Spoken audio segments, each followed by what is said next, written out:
There are some stories that don't sound terrifying at first. No monsters. No blood. No screams. Just a knock on the door. This story was told to me by my grandmother. She used to tell it on winter nights when the house was quiet and the shadows felt longer than usual. And even though the ending has an explanation, the fear she felt that night was very real. Years ago, my grandparents lived in a small village. Life there was simple. Everyone knew everyone.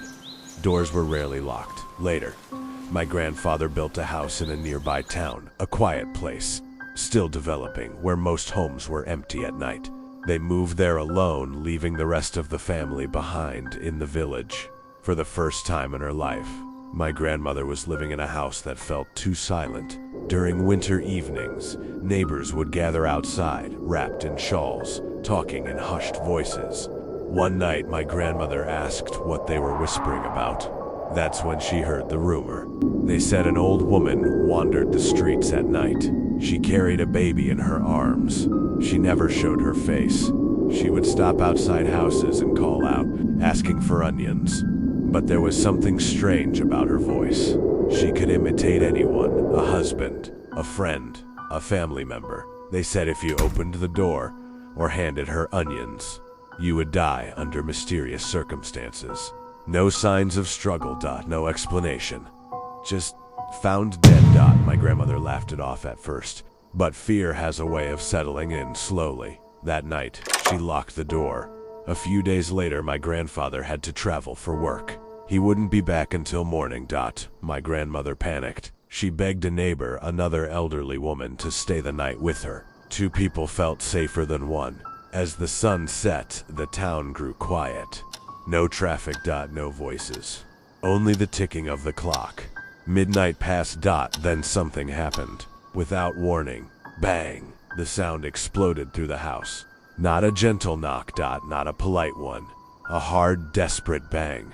Both women froze. Then it came again. Bang, bang. My grandmother's heart started racing. And then she heard it. Her husband's voice, calling her name, telling her to open the door. Her blood turned cold. The rumor came rushing back. They said the old woman could copy familiar voices. They said opening the door meant death. The two women didn't speak. They didn't breathe. They ran to the prayer room and shut the door. For hours, they sat there in silence, listening. Footsteps outside the house. Soft whispers, something shifting near the door. At times, the voice returned, sounding tired. Pleading, sounding exactly like her husband. But she didn't answer. She didn't move. Fear kept her alive that night.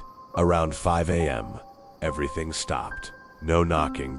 No voices, just silence. They gathered the courage to step outside. The street was empty. No old woman. No baby.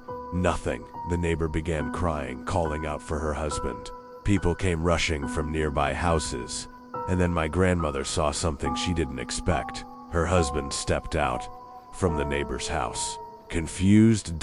Exhausted. His trip had been canceled. He had returned late at night. He had been knocking for hours, calling her name, but she never opened the door. Eventually, he gave up and took shelter next door. My grandmother realized something that still haunts her.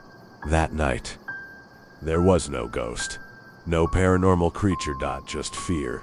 And sometimes, fear is scarier than anything supernatural.